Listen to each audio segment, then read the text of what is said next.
The Secrets of Star Wars is brought to you by the Star Quest Production Network and is made possible by our many generous patrons. If you'd like to support the podcast, please visit sqpn.com/give. Hey, this is Matt Landry, the voice of Anakin Skywalker in Star Wars The Clone Wars. You're listening to The Secrets of Star Wars. This is where the fun begins. You're listening to The Secrets of Star Wars, episode 123. Hello there. It's a power that Jedi have that lets them control people and make things float. Impressive. Every word in that sentence was wrong. Help me, Obi-Wan Kenobi. You're my only hope. This station is now the ultimate power in the universe. I find your lack of faith disturbing. It's against my programming to impersonate a deity. That's not how the Force works. Force is with me, and I am with the Force, and I fear nothing. Remember, the Force will be with you, always. Hey everyone, I'm Angela Sealana, aka The Bendu, and you're listening to The Secrets of Star Wars, where we talk about everything connected to that galaxy far, far away, including the deeper themes and meanings. Today, we are taking a dive into the Disney Plus Kenobi series finale, part 6. And joining the conversation today is our very own old Ben, Mike Creavey. Hello, Mike. Wait for it. And hello there. Perfect. And also joining us is Mike Denz. Hello. Hello. I'll try to do my best Darth Vader 2-year-old Ben as we go along. Well, it's a panel of mics today, and we're speaking into mics. And just to add to the chaos, my confirmation name is Michael. Nice. But we'll do our best. We'll have a lot of fun. I know it'll be a great episode this time around. So before we kind of dive in here, let's do our synopsis so we can all refresh our memories about everything that was in this fabulous episode. So we began at Mos Eisley, right? As the former Grand Inquisitor Reva was threateningly inquiring about a farmer named Owen. Meanwhile, in space, Darth Vader's Star Destroyer aggressively pursued Roken's transport, traveling to Tessin, which is suffering from a bad motivator. And Obi-Wan plans to face Vader, but the passengers, Roken and Leia, all protest the plan. Obi-Wan tells Leia goodbye and gives her Tala's blaster holder, and he convinces Haja to look after her. On Tatooine, Owen and Luke return to their homestead with plans to flee, but Beru convinces her husband that they should stand and fight, retrieving hidden blasters. Luke is instructed that they're in danger from Tusken raiders. Obi-Wan leaves the transport, and Vader's ship pursues him to some sort of rocky moon or planet where the two face off in an epic battle, which of course we will discuss, juxtaposed as well by Reva's fight against the Lars family on Tatooine. Luke runs off and she pursues him, knocking him to the ground unconscious, and she interiorly battles her desire for revenge. Meanwhile, after a back and forth lightsaber and force floating rock battle, Obi-Wan cuts open Vader's helmet and apologizes to Anakin.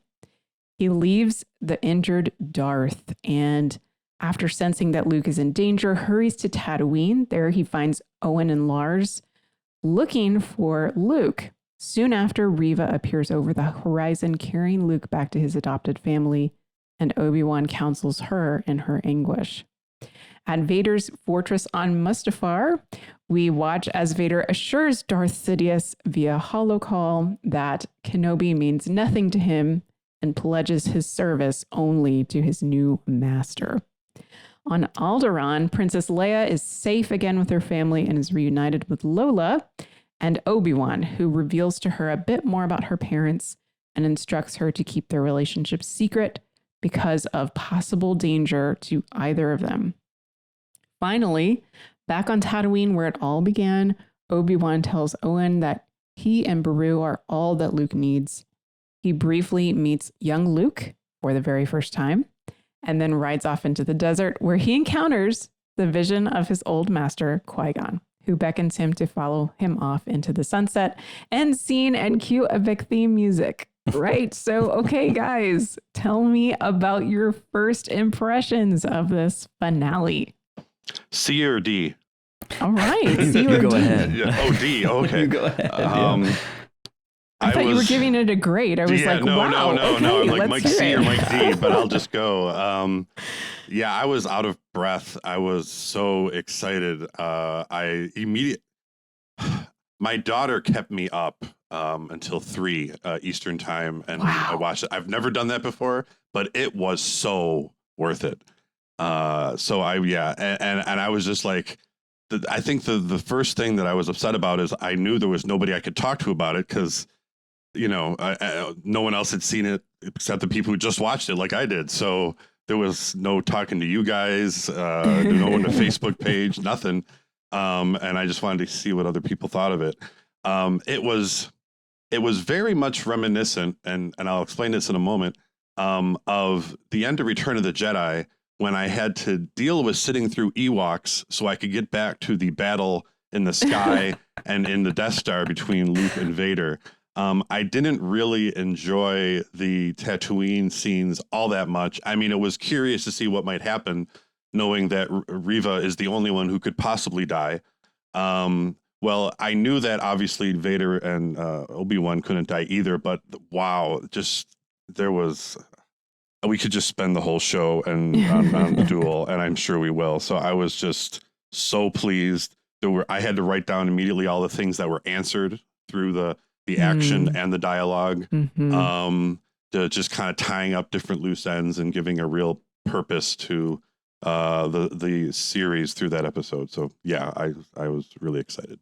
Yeah, I mean, same here. I was able to watch the whole episode actually 3 times. I was able to watch the whole thing 3 times, which is pretty rare. Usually I try to get it like a second viewing in before we do our show.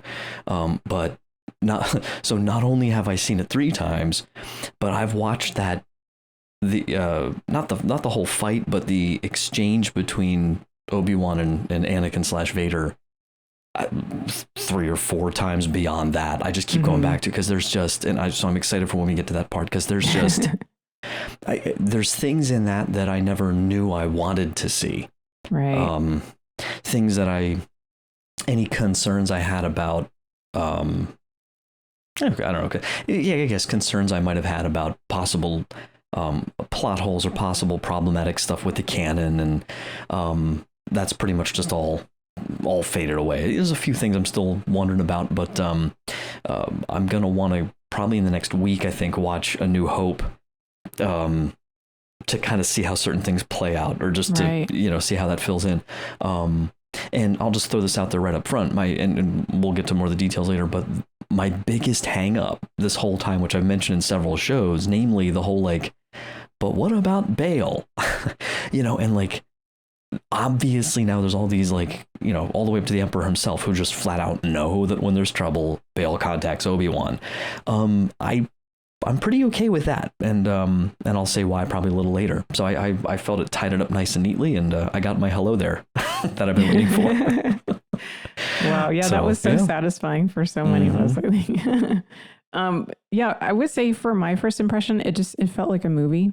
It felt like I was watching a Star Wars movie, and it had all the classic elements, like the battles, the stakes. I mean, even though there were certain characters we know wouldn't make it out in the end, at the same time, I felt like there still were stakes in terms of, especially at the beginning with the people that were being transported by Roken, what was going to happen to them, and were they going to be found out by the Grand Inquisitor and all that. So for me, that was plenty of stakes. And then also just, how are the young Skywalkers going to be impressed by all of these experiences?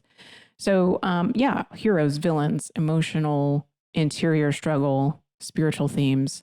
I mean, it really had it all in my mind, except maybe aliens. Maybe we could have had a couple more aliens, but, but speaking of all those themes, I really want to kind of kick off our discussion here with an excerpt from some listener feedback that we received from Alex, who is writing from Shropshire, England.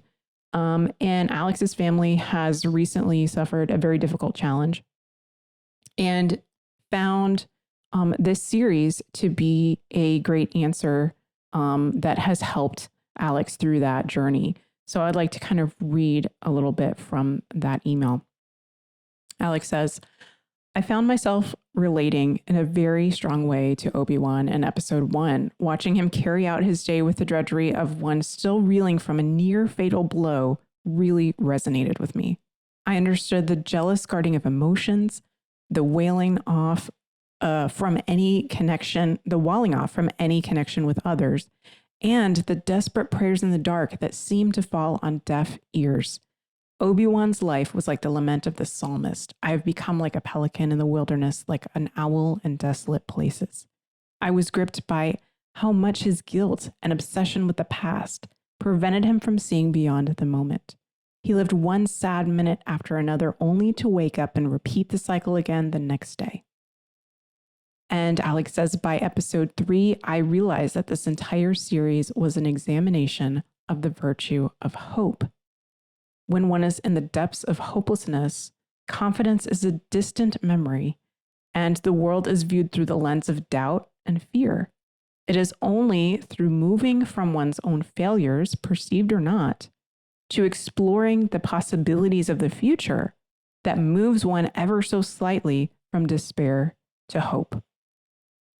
And Alex says that the small step of connecting with another person is a way back from despair.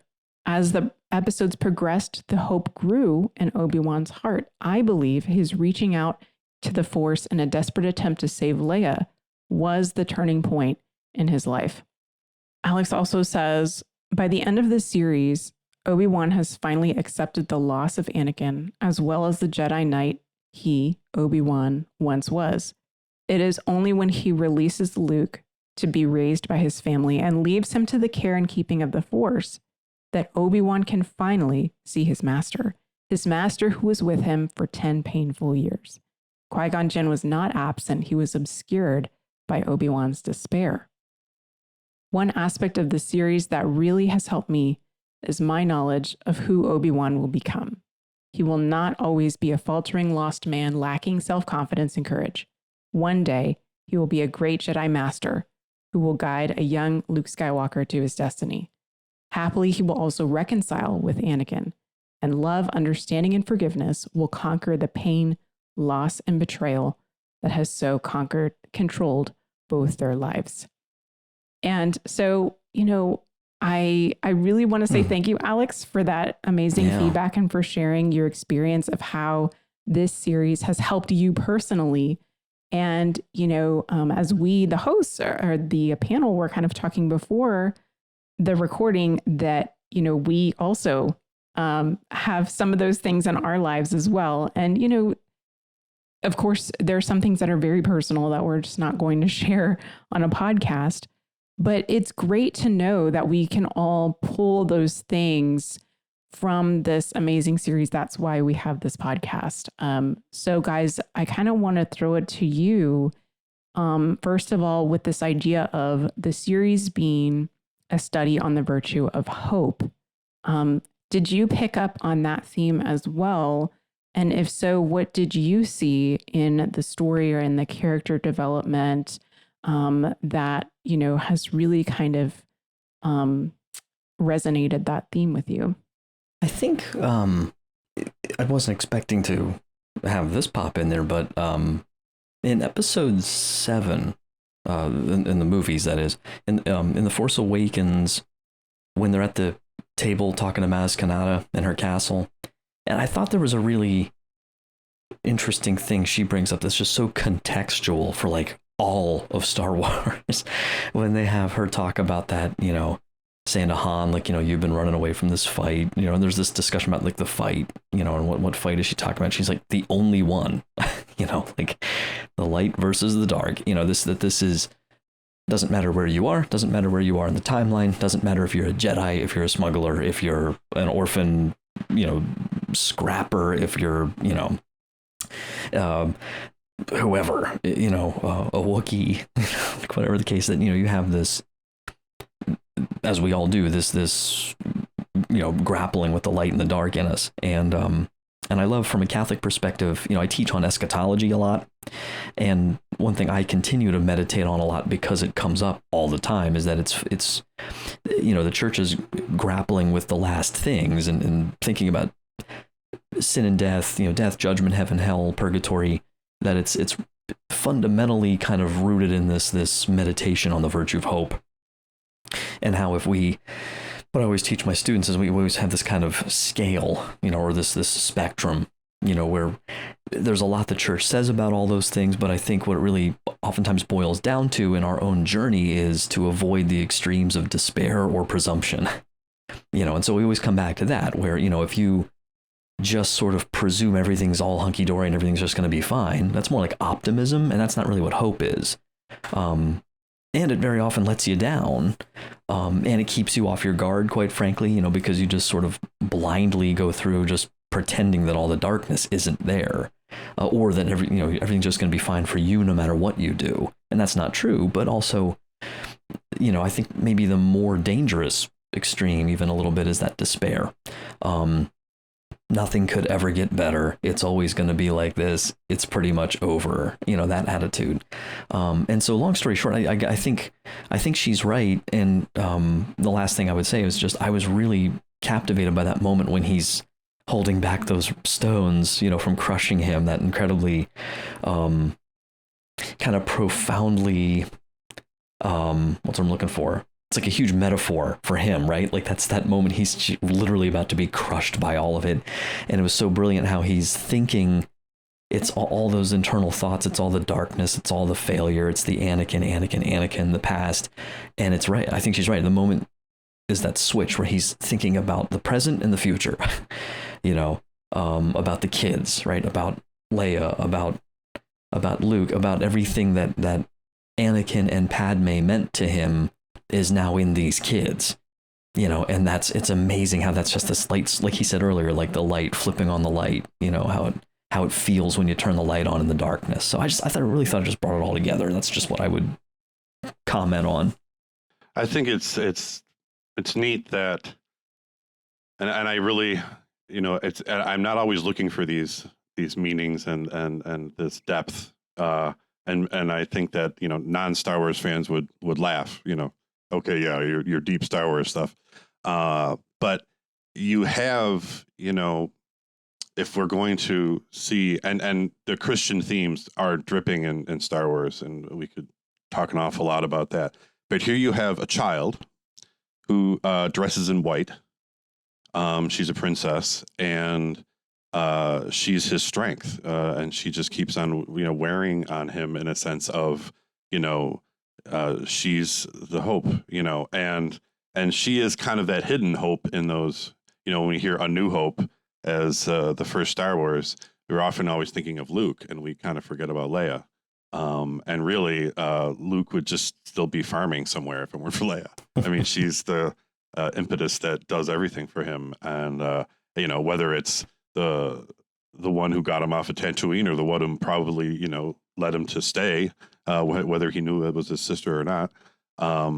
But yeah, so Obi-Wan has this hope, and when I teach, and I'm a catechist, I'm an adult faith formation director at a parish, and when I teach about hope, I teach that it's trust.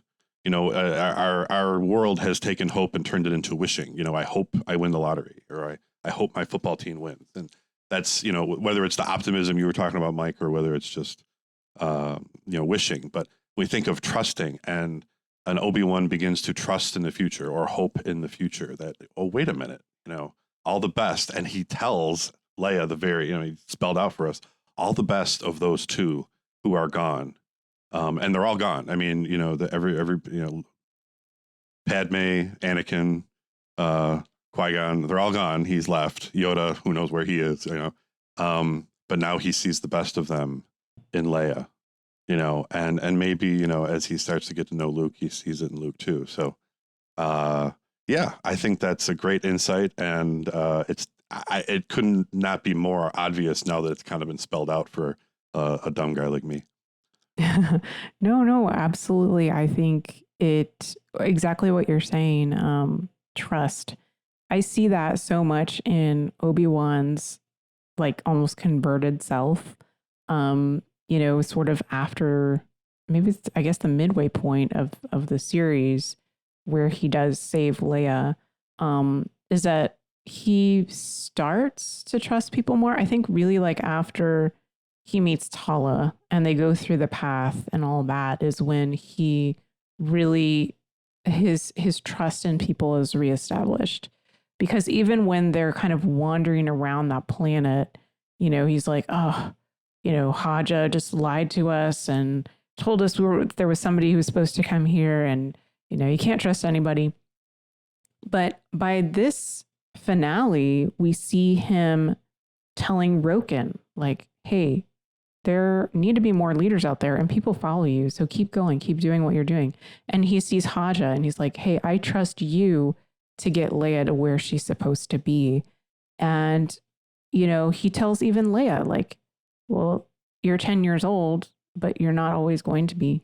So here's this holster, right? Like he's kind of planting that seed and he's trusting that she's going to become something amazing, like a leader when she gets older. And, even going to Owen and Beru and saying, you're enough. Like, I trust you to take care of Luke. That was totally a shift from this guy who was like living with all these burdens on his shoulders. I mean, if you think about where he was in the beginning, he was basically in a situation where he was blaming himself for Anakin's fall and seeing what Vader was doing to the galaxy, right?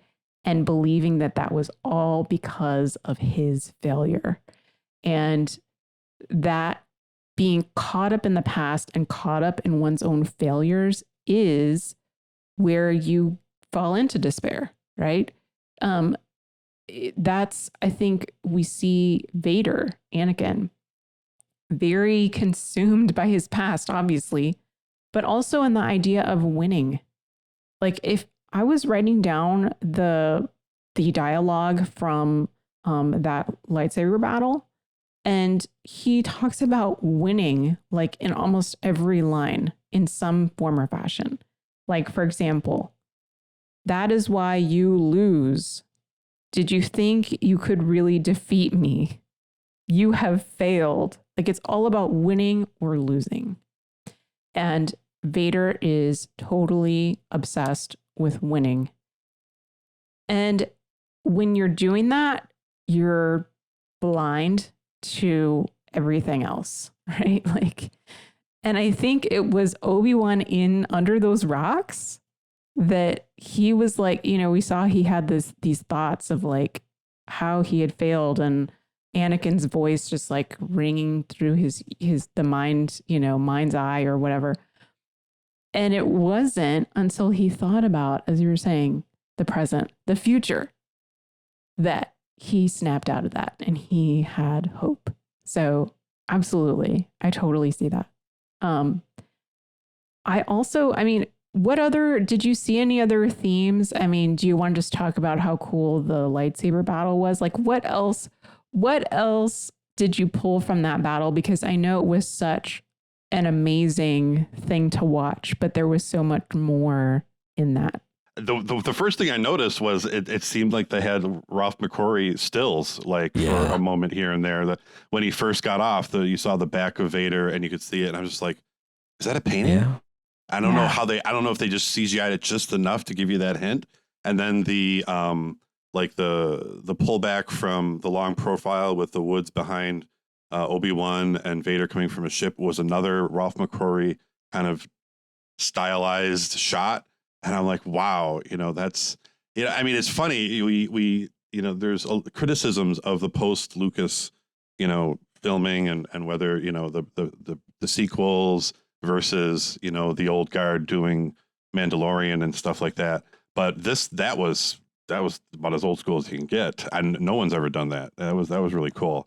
So I like that. And then they started out by rehashing the same lines that they did their first battle with, which was like really like sharp. That was just like, and it fit. I mean, it was just, wow. I love that.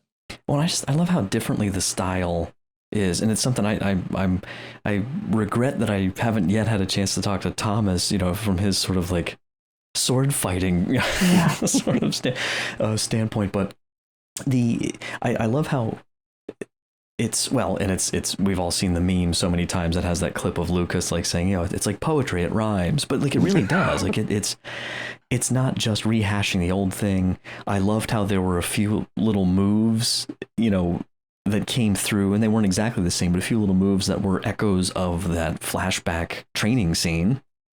When like the back-to-back thing, and it was just there were so many cool things like that. And I think my favorite thing from that whole sequence was just how powerful Obi-Wan is. Mm-hmm. And I don't know about you, Angela, but just because and Mike, I don't know who your favorite character is, but Angela and I've shared quite a few times on the show that ours is both Obi-Wan. And I'm just like sitting there, just jaw like on the floor, I never, especially as I've been watching this season, where I've kind of been like, well, he's getting up there, and like not up there, but he's on his way to being this more seasoned Jedi. Like he's not in his prime, but I'm just thinking like, I never saw him do that in the prequel.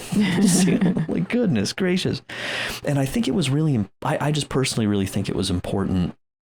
We've seen such a powerful Vader. We all love the Rogue One scene. Like that was such a game changer. And then like you've seen things show up in Rebels, and there's been this ridiculous, awesome like fleshing out of Vader's power that like you never see anything like that in the original movies. And so as much as I love that, there's been moments where I'm like, well, are we overdoing it? Because that, like, while it's cool to watch the originals with this attitude of like, oh my gosh, I know he can do so much more. At what point do you start going, well, then like, why isn't he? Is it a disconnect? So it was really cool for me to see like him just getting his butt kicked. Like he's doing plenty of damage, but just getting crushed. Like when he hits Luke with all that machinery in Empire Strikes Back. The idea of like, well, like 13 years before that happened, he had that happen to him with rocks. There's just so many things that I think are not just copycatting, but just really flesh out the broader story more. And I really thought that aspect of the fight itself was really cool. I'm a big Vader fan, obviously not the evil, I mean, I'm not like, ooh, evil, but I just think he's like, if you're a fan of villains, he is, for me, like the coolest. I remember being little and being like, he's breathing and talking at the same time. That's so cool. The breath doesn't stop and he still talks. I just thought that was so neat. But I think that the best way to explain it, and this isn't anything official that I've ever heard, because it is weird. Like you have Rogue One, and he does that kick butt, going through those guys like butter, and toying with them. And then when you have the beginning of A New Hope, it's like, send the squad in. I've had enough of this. Just let them take them out. And then, and he is pretty, bad with that. The captain with Antilles, choking him like physically and throwing him and everything like that. So then you wonder, like, well, why was he being light on Obi-Wan later on in the movie? Did he, just different things. I think the battle with Luke at the end of Empire was, kind of sufficient, but I think that, and this is, my theory, the good started creeping back in him, the hatred, the rage. I have a son. He's out there, he knows who he is. He knows it's Luke Skywalker, and that starts to, there's that moment in Jedi when he throws his saber and you're sitting there, and before he throws his saber at Luke at the awning, and Luke jumps up and he goes, Luke's like, I can feel the conflict. Vader's having trouble. Right. Being enraged at his son, who he technically doesn't really want to hurt, and that's ultimately, you could say why he loses. Was Luke ever as powerful as Obi-Wan and Vader? I don't think so. Did he become that powerful later on? But he wasn't like that in Jedi. I think it was more like Vader lost. And Vader didn't want to win. So yeah, but I mean, it doesn't cover up all the holes, but I think it might help explain it a little bit. But yeah, I mean, there's the seeing Obi-Wan. I mean, I think the big one, you know, as we're jumping around this battle, is when all those stones just raised up around him. Mm-hmm. That was just like there were a lot of other shows. You know, I mean, my daughter and I were like, he's earthbending. He's he's like 11 in Stranger Things. I'm like, I don't know. I think 11 is not nearly as powerful as Obi-Wan. You know, but just that thing where like I can just raise all these rocks and just start shooting them at you, and it was all Vader could do to keep them from totally, you know. But the best move is just spinning Vader around and going after his chest plate like that. I mean, that's like everybody's always like, go after the chest plate. I bet that is probably a weak point. I mean, it's all lit up. It's right there for you, you know? Yeah. And he went after that, like boom, boom, boom. And then you can hear him start to have trouble breathing. And that's when it really turned. When like, oh, he got the chest plate. This is not going well. Obi-Wan force pushed Darth Vader like 30 yards twice. Yeah. Like the first, the second one, at least he caught himself, but the first one he went right into it. And that you've never seen Vader get force pushed. No, it's like he, you know, and that was a video I watched on. It's kind of like when you see two different like football teams or whatever, and one just seems to be matched up well against the other. Vader gets too enraged and too. I mean, I know I just said the opposite with Luke, but he's not focused. He's not his calm, collected. I can beat Reva without even igniting my lightsaber. I can just, you know. Where with Obi-Wan, he's like, you can hear him yelling and he's swinging, and he just seemed to have trouble containing his rage, and it messed him up. It's kind of like what we were talking about earlier is his insistence on winning. And I think he thought he possibly won when he toppled all those rocks on top of Obi-Wan. But then when Obi-Wan came back, it completely threw him off. Like, oh, so I didn't win after all. I didn't beat him after all. I didn't prove myself after all.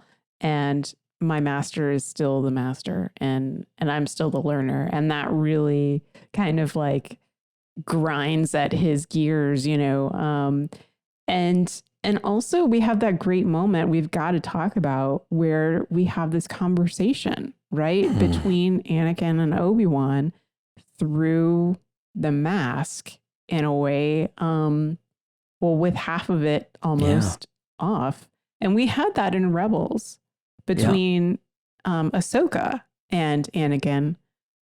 But to get this live action version and to hear the voice, you know, of Hayden Christensen with the that was the, you know, voice generated, you know, situation going on at the same time and kind of sometimes not, and it's on and off.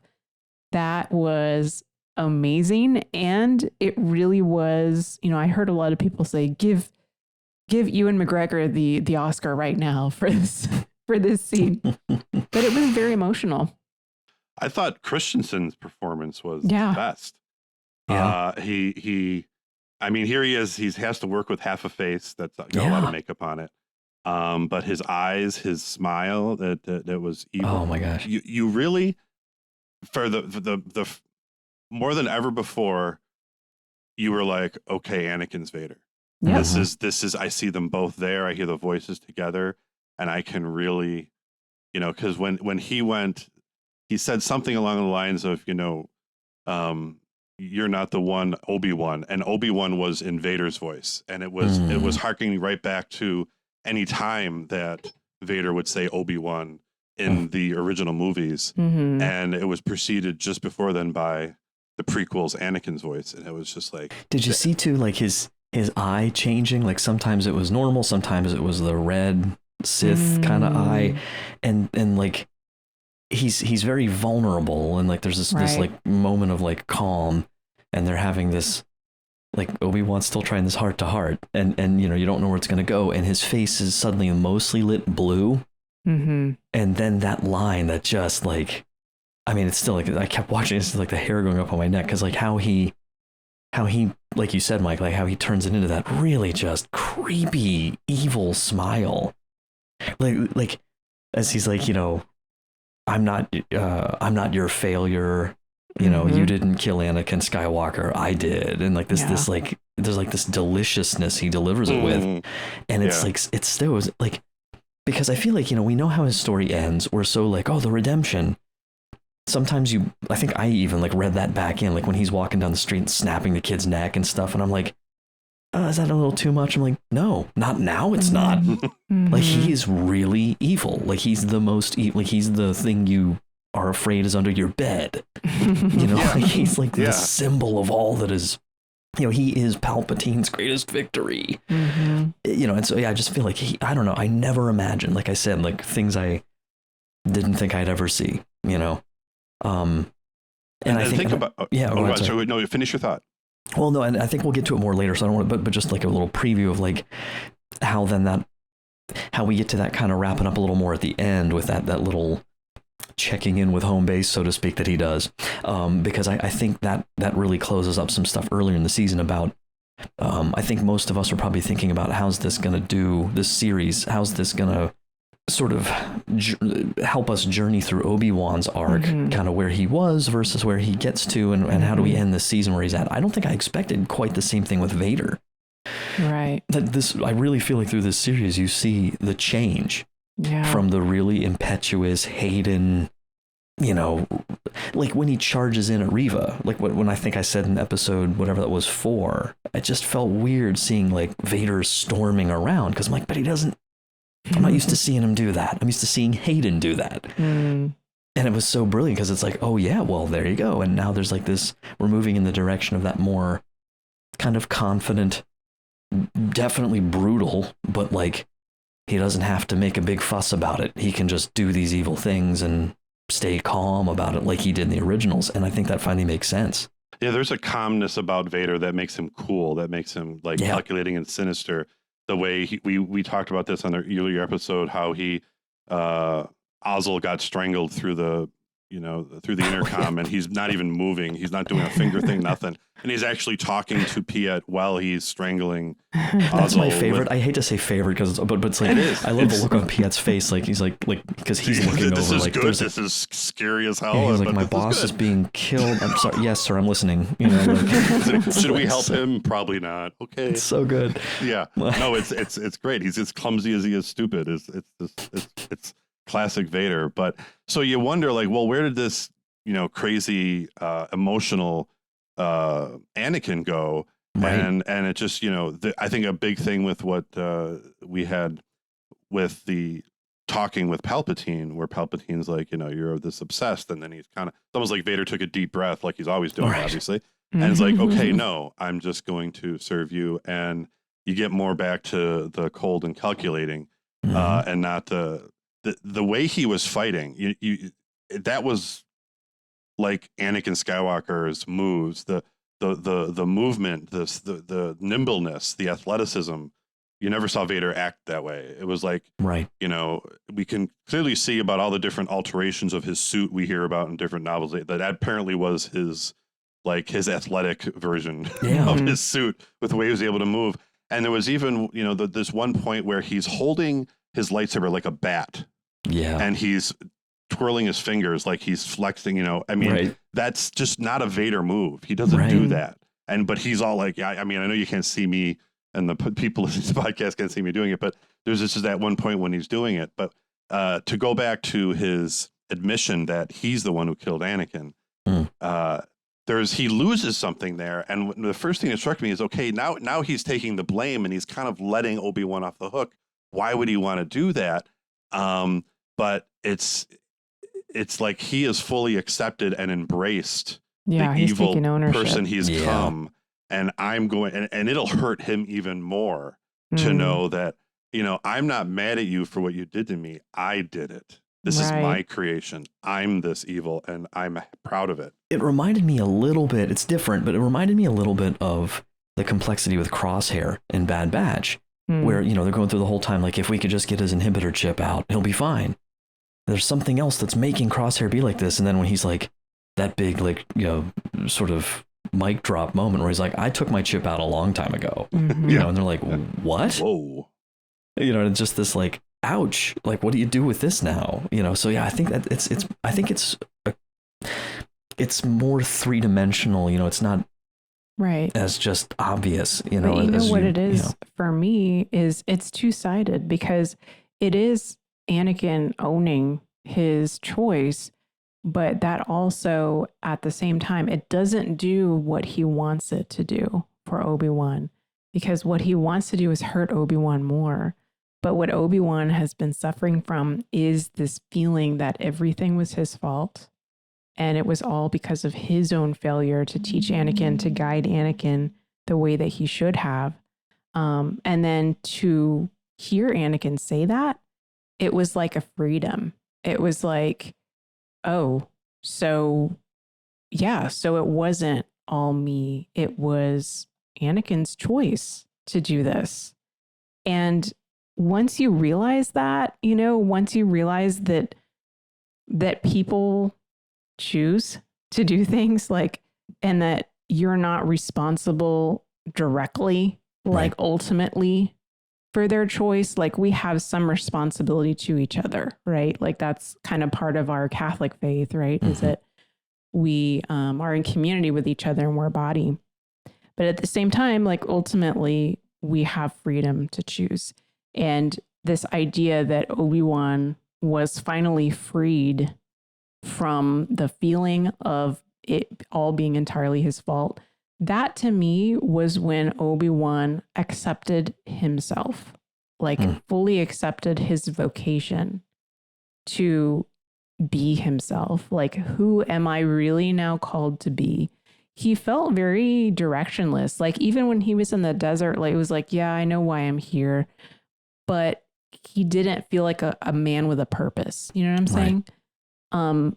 But once this all happened, it was like very clear, like Obi-Wan knows who he is and what he's supposed, like what his place is in the galaxy now, to go back and to, you know, do all the things that we just talked about, you know, allowing Beru and Owen the freedom to raise the son the way that they want to raise him, and to be free of any kind of like, you know, meddling from or expectations from Obi-Wan and the Jedi and whatever.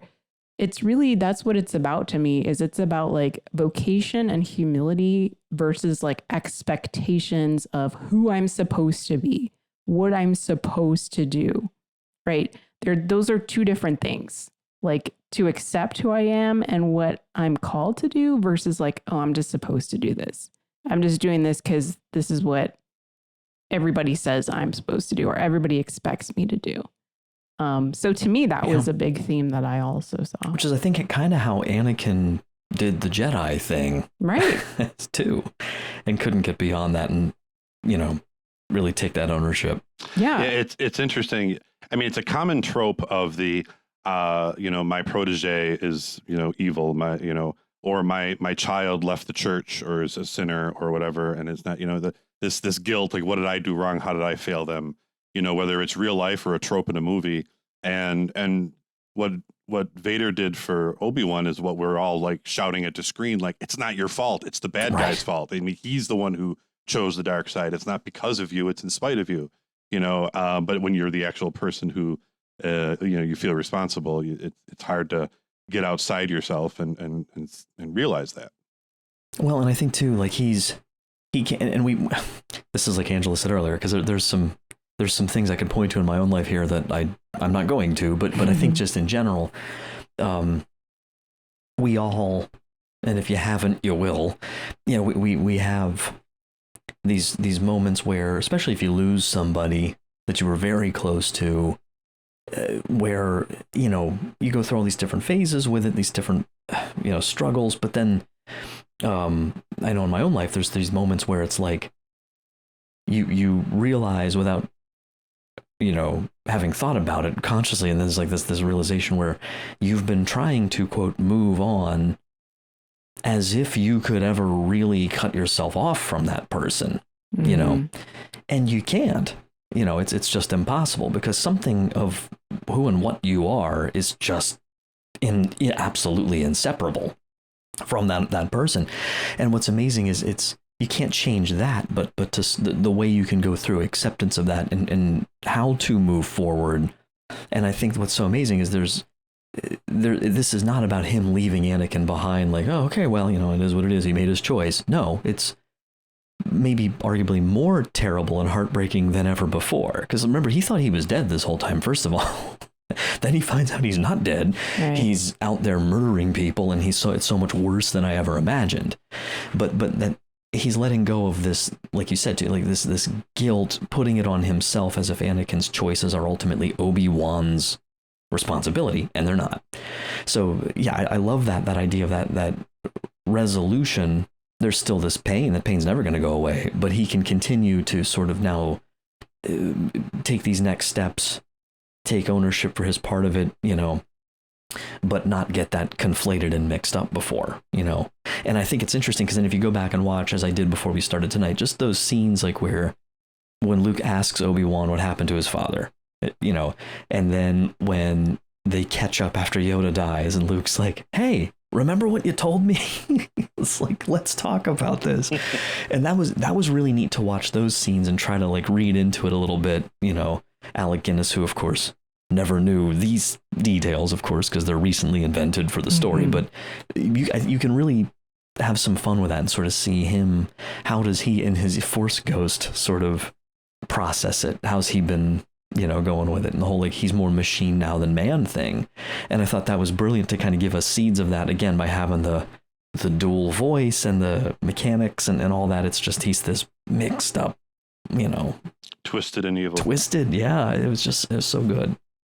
One of the things that is just real quick weird to me before this finale, when I would watch A New Hope, is when Darth Vader and Obi-Wan battled, that Obi-Wan never called him Darth Vader or Anakin, but would call him Darth. Yep. And I was always like, that's weird.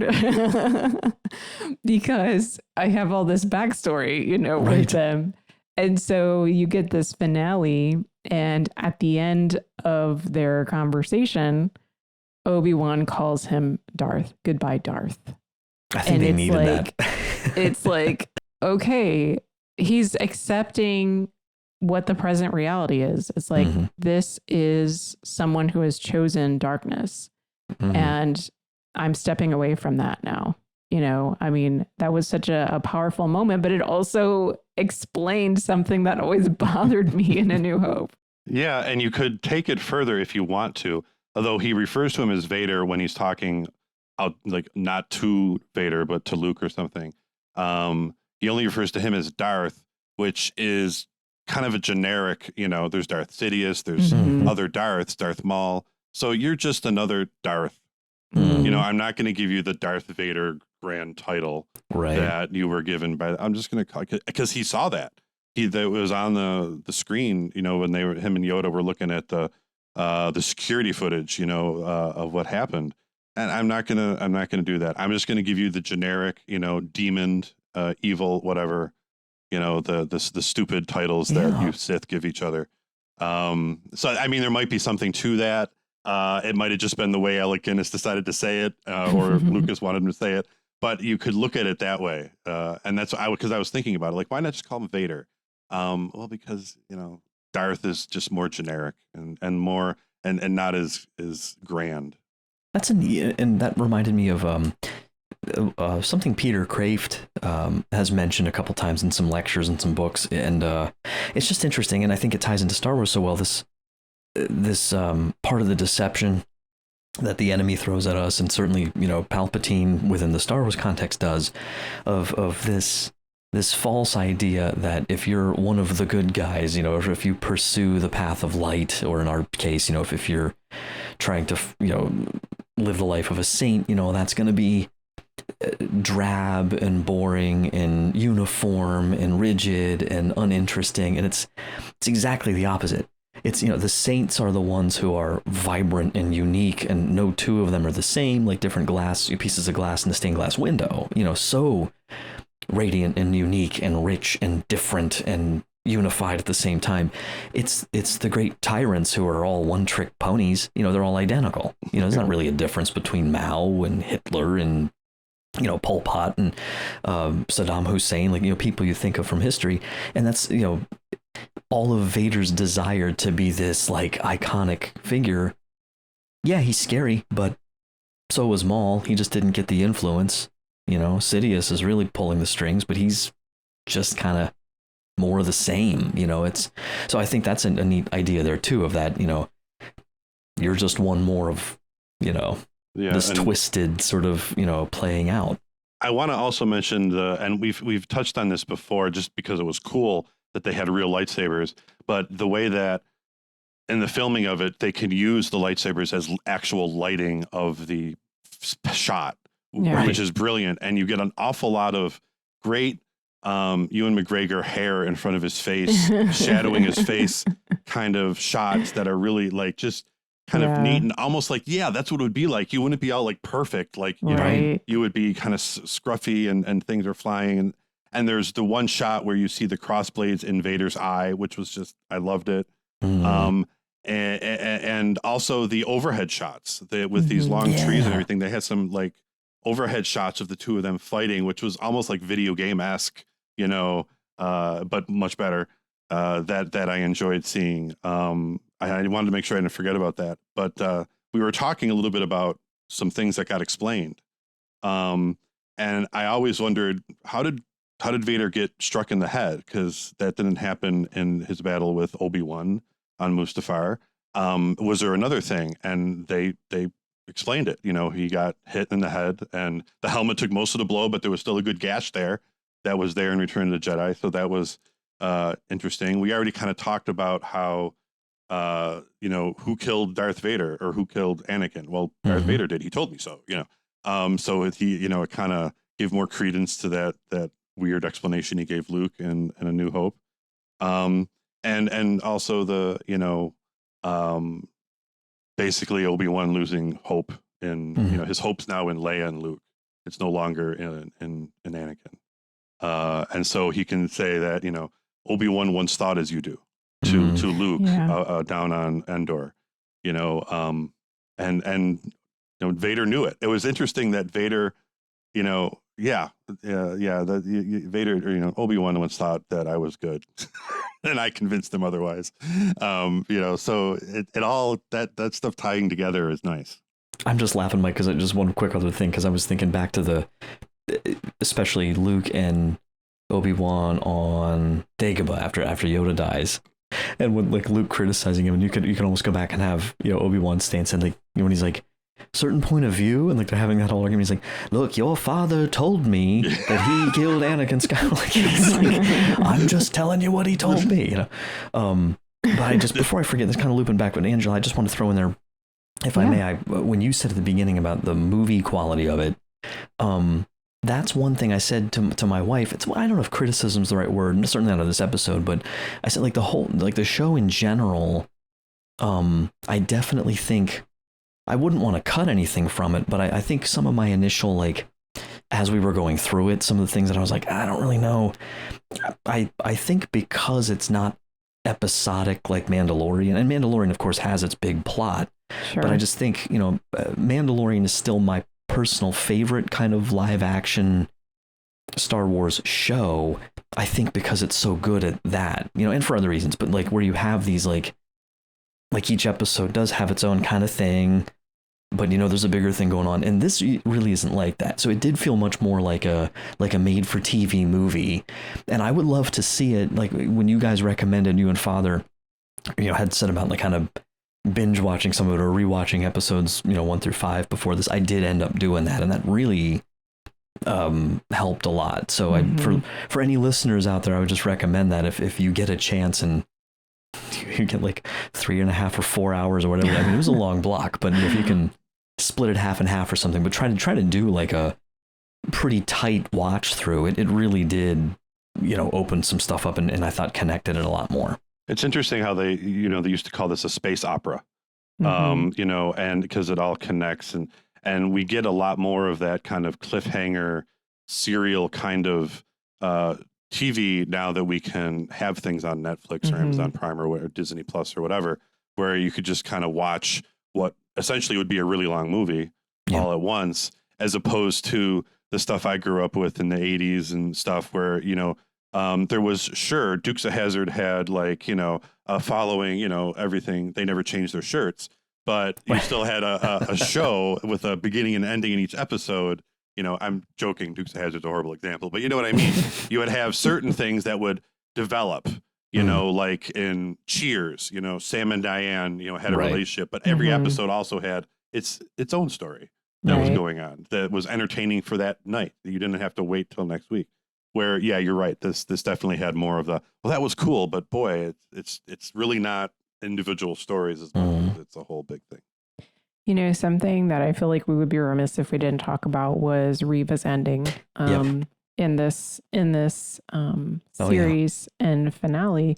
I think it was a little bit predictable that she had this sort of like interior conflict, right? Of like, what do I do? And we knew that nothing was going to happen to Luke, really. I was curious, like, well, how are they going to deal with him not seeing a lightsaber before and, just believing this is the Tusken Raiders and, how he did blocked that it work all out? out. It was a psycho. Yeah. But I mean, they handled it, it was fairly believable. But the thing that I really appreciated was seeing her coming back and speaking with Obi-Wan, and really talking about how she was grieving. Like, I think she was finally grieving those that she lost, her fellow, Padawans, in a way that was a little more healthy than the way that she had been dealing with that before. But this idea that she thought that she had failed them by not getting vengeance. And ultimately, Obi-Wan, I love that line, that beautiful line. You haven't failed them by showing mercy. You have given them peace. You have honored them. Just so powerful and so simple in that moment. And then, have I become him? No, you have chosen not to. Who you become now is up to you. I really felt like he was saying that to her, but he was also saying that to himself. The only thing I would just add, because that's pretty much sums up better anything I could say, but I kind of assumed there would probably be a redemption thing for her. That was my guess. I was leaning that direction. I would have been okay either way, because it's a tricky thing, because we all want that, or just in general in Star Wars, but like, is it too predictable? Because I know there's all these debates online, of course. Now I don't really follow them, but I catch wind of them, and of course our listeners, whatever your take is on it, that's totally up to you, and we of course want to hear that, but I didn't really have a way I wanted it to go, but I did want to share with you guys, because I never expected this. Like, well, I'll say this, I didn't expect a complete open. Like, I thought maybe she would somehow do something to save Luke, or like she would die, but it would be a redemptive death. Because I just was sort of like, in general, like, well, I mean, you can't have anyone who knows who he is out there. So that surprised me that she left the path she was on and didn't die. And they didn't even give us, like, I was waiting for an end credits scene or something. Nothing. Yeah. So I'm like, well, that's interesting, because clearly they have plans to do something with this character. So that's one thing that was cool. And then just as that hit my mind, I had this crazy idea of what and I haven't seen this yet online anywhere. I have had this crazy desire of what I hope she does. And I don't think it's going to come true, but I was really hoping that she would actually be that like female Tusken in Book of Boba Fett. Because the timeline would work. And I'm still like with Father Roderick, his original take on that episode from way back when, that like we didn't actually see her or the kid's body when all that carnage played out. It was the chieftain And then you saw the bodies in general, but they didn't specifically show the two of them. And I still don't believe they died. So I don't know. That's just my That's really interesting. Dream. That would be kind of cool. Like, but mind. And the idea too of like, the Tuscans are coming, Luke, which was what they'd tell him. But I just wondered, is that like a little hint? Like that's never crossed my mind till that moment. I was just like, dude, that would be interesting. No, the problem I had with the whole thing, there was a little bit of a problem with, was it really convenient that where he fought Vader was a quick lightspeed jump back to Tatooine? Because he really kind of finished off with Vader, got back in his ship, found out he was needed, zoomed back out there. I was just like, oh, wow, that didn't seem to take any time at all. But which I think a lot of people are having trouble with her understanding. She got a broken up message of Bail saying that he will get, the children and I'll go to Tatooine. I mean, and suddenly she connects that this child is valuable to Vader. So what am I missing? Well, he said Owen, didn't you? Angela, I think you mentioned that, didn't you, last time? If he, what Bill said was essentially about if he finds out about if he has found out about the child, or he has discovered something like that. Like, in other words, like if he has learned about the children, then I must go, and then something, and then like Owen. Yeah, Owen will need help with the boy. So yeah. And remember, she had that confrontation with Owen in the first episode, knew his name. Right. I guess it's just, there's no one else named Owen. She had to presume. Yeah, right. Exactly. It's a very uncommon name. We don't know. Owen. But Skywalker apparently is super common, so it doesn't matter if you don't change his name. But that's a whole other issue. I guess she had to presume a few things. Presume, one, that he is Vader, that is he found out, and that's not too far of a stretch. But that this boy is precious to him, and not something he wants to destroy. So she was presuming that she would be getting revenge against Anakin if she killed Luke. Right. Why?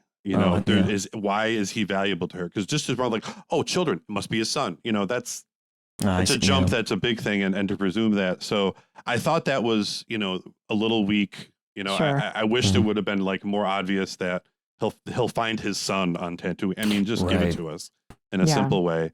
The other thing too is, and this is one of the, I wish I would have gotten "You're My Only Hope" from Leia to Obi-Wan somewhere in there, but that's okay. But the one thing that's not really tied up is Obi-Wan's actual death. The only one who seemed to care is Luke. Leia just saw her childhood savior get struck down by Vader, and she's just kind of like, let's get going, and she's... No, she yells. She yells. No. After Obi-Wan dies. I went back and I watched it. Oh, did you? Yeah, because I was wondering the same thing. So I went back and watched it, and she yells, I have to watch. Like she screams. Okay. Well, I think Dom pointed out that her whole planet got completely destroyed. And she's like, one more person. Yeah, no one left. I guess I'll attach myself to this farm boy. Yeah, I guess that's the shock in this situation. We'll give her the shock. Okay. I'll take her to those two under advisement that she said no and everything. Yeah. Well, that was the last thing.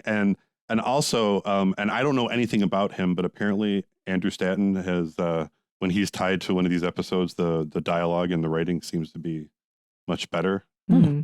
Yeah. I don't know. I've only heard people talk about him, that Andrew Stanton is one of the writers, and he was in this last episode. Well, my thing was, as I said before, the Bail thing, and long story short, because the last sort of like firing up of that in me was when it's like, hey, let's go out on the completely open to everybody who would ever look at it landing pad with 2 guards, and here comes Obi-Wan.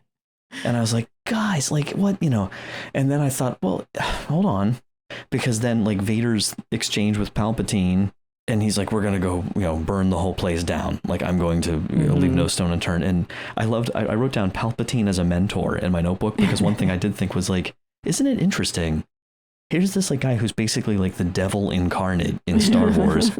And he's not entirely wrong. Yeah. From a methodological standpoint, he's like, you seem agitated, my friend. You know, just like, you know, like any, like, you know, why don't you take a week off? Right, like a good wife, a good husband, a good teacher. Like, Mike, why are you so upset about this? You know, and it's just because what was interesting to me was I felt like that was the moment that Anakin finally learned the lesson of like, you don't have to prove yourself. Now it's in a dark way because it's like, I'm not gonna.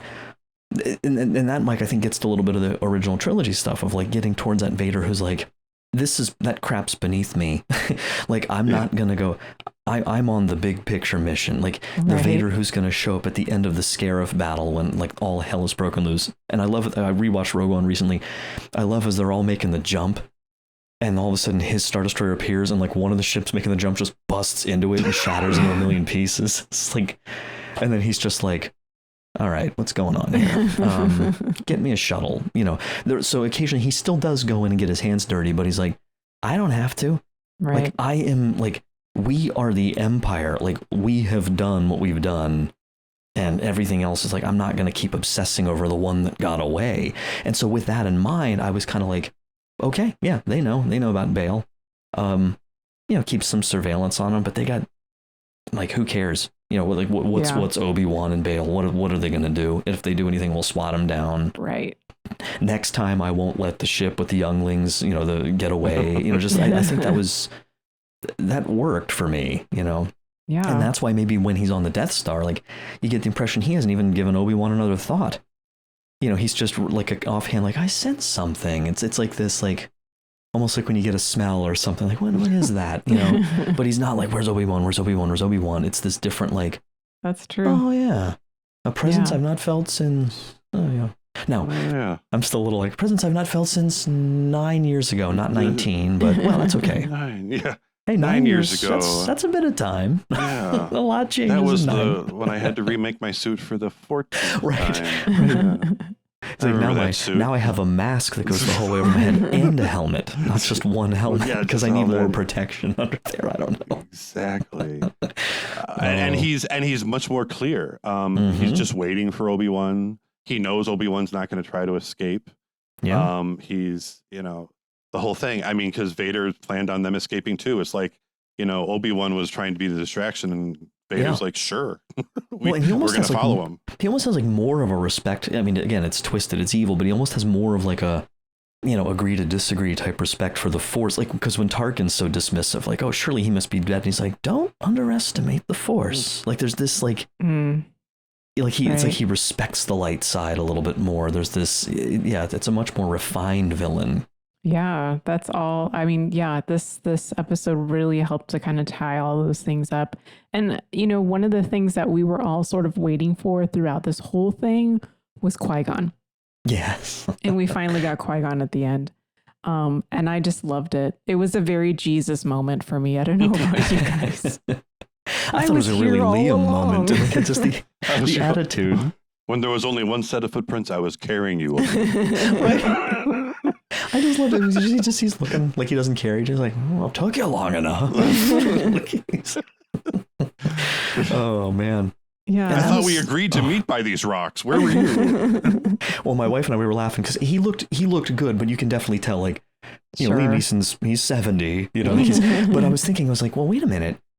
Technically, Obi-Wan in canon is more or less the age Obi-Wan is more or less the age that Qui-Gon was when he died. And I'm like, why does Qui-Gon's Force Ghost look older? I was like, you age in the Force? No, I thought it was good, but that was something we looked at, and it was kind of cool because I think it's pretty close to the same amount of time has passed since they filmed Phantom Menace to now as would have passed within the timeline from when Qui-Gon died until this moment of the story. So I thought that was just really kind of some neat continuity that worked out. Yeah, that is cool. It was similar with Mark Hamill being the same age as Alec Guinness when he filmed his last scenes for The Last Jedi. Yeah. What do you guys think that he teaches him for the next 9 years? That's what I kept wondering. I was like, oh my gosh, like. Well, how to be a Force ghost. How to trim a really nice English beard. Yes. And maybe preparing him for what, with Luke, and what's going to happen. Yeah. And be patient, it'll come to you. You know, don't act like you know R2D2 right away. Be real coy about that one, you know. And even though R2's like, hey, Obi-Wan, you know, just pretend you don't understand him. That's like, by the way, one of my, I think the biggest and most undiscussed, because it really doesn't matter, but plot holes in all of Star Wars is how Owen doesn't recognize 3PO when he buys the droid that was at the farm he lived at for years. He tried not to, well, yeah. Right. He doesn't want to remember. The bases. Do you remember who built you? Yeah. The moment 3PO starts talking, Owen's like, you? Like, you're back? Like, certainly, no. Sir. Like, you guys have another one of these things? No. Man. And we were talking about the holster that Leia got. What better I don't know, Star Wars type gift of hope than an empty holster? You know, does she? I didn't look into it. Is that a holster that is one of these things where they like Han's dice or something where they it was a little detail that they put in? I didn't look. Like, is that a holster she has in like Empire or Return of the Jedi? She doesn't have a holster in New Hope. She has nothing but a black thin belt around her L. Okay. You know. What about on Return of the Jedi when they're... That's where she's more geared up, but that's more like Rebel gear. I'd have to look at it. She has an Empire. She has more like field type gear, but I don't know if I can't remember if she's a holster. I'll go back and Empire. It's the snowsuit for a while, and then she dresses in the gown and goes back to the snowsuit. Right. Yeah, that'd be great. She's really all over the place. Yeah. One of the things for why we know Ewoks eat people is they had this outfit for a human all ready for her. In Return of the Jedi, like, this is someone we ate recently that looks your size. Try this on. But yeah, I think the holster might have been just a childhood thing. She put her droid in it. Yeah, it was a cool thing that, you know, she had that little exchange with Bail. Like, well, you said there were many ways to lead. So it was really like, for us, it was seeing Leia's sort of like a concrete expression of her journey through this whole series, and how she realized that, being sassy is one way to get people to pay attention to you, but then also just being that quiet leader, you know, and being sacrificial the way that Obi-Wan was, and Tala was as well. And so, I think it's just kind of maybe something that sort of is something that stays with her as she grows up, and we'll see. We'll have to go back and check the movies, and kind of, that's the one thing that I didn't look into was, does she have that holster? But I wouldn't be surprised. She has one in Return of the Jedi. Of course, you know, if you have to be careful, because if you type Leia Return of the Jedi, you mostly get the outfit from Jabba's barge, but Endor would probably be better search terms for right. But she has that Return of the Jedi like blaster that but that would be neat if that's what they're going for there. But that's cool.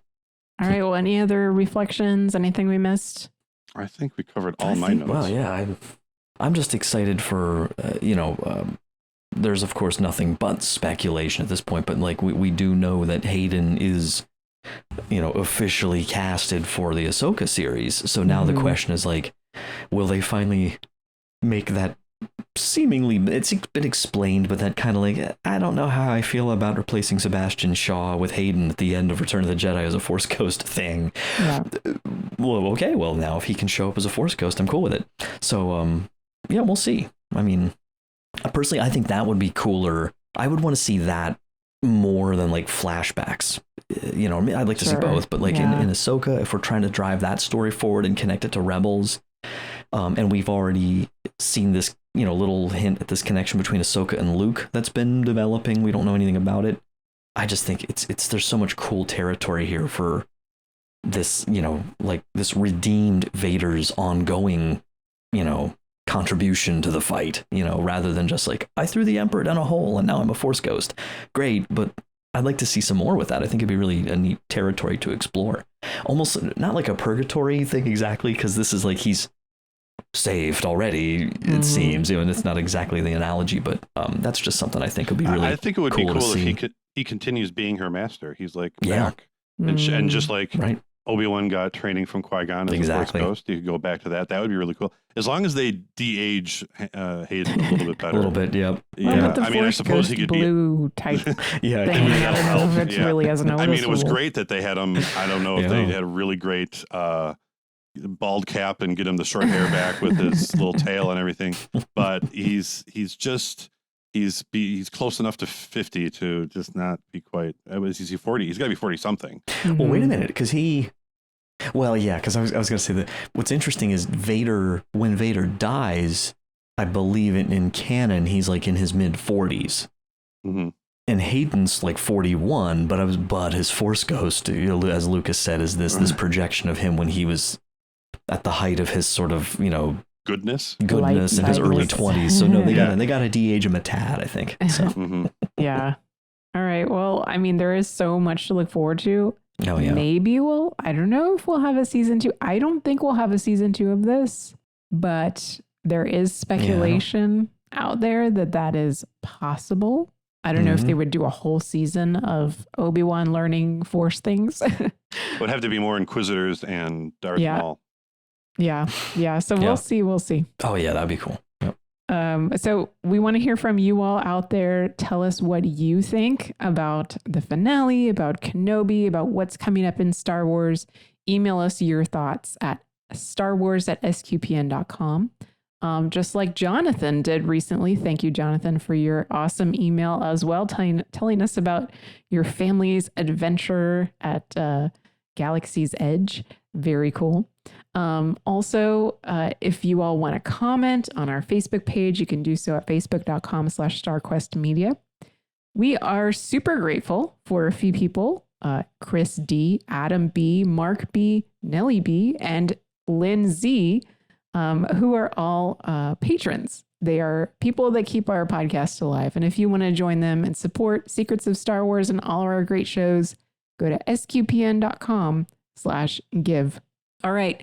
Well, we also, I have some great news. We have at least one new listener, Bill, because I told him about Secrets of Star Wars. So if you have any friends interested in Star Wars or themes of philosophy, faith, storytelling, mythology, cool stuff, tell them about the podcast. Share the show on social media. And if you haven't already, please review the podcast, give us a good rating, and let us know how we're doing. And your few seconds of time will help Secrets of Star Wars get seen by more people who'd be interested in listening. So thank you for doing so. And finally, you can represent Secrets of Star Wars by getting yourself a piece of awesome merch like a shirt, a journal, stickers, phone case, and much more. Go to sqpn.com/merch. Well, we will be back in a couple weeks to dive back into so much of the Secrets of Star Wars, getting ready for all the great stuff coming up. We'll also have a very cool interview coming up in a few weeks as well.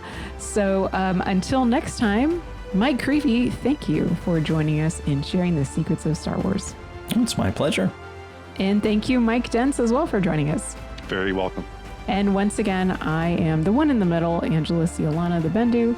Thanks for listening to the Secrets of Star Wars on StarQuest.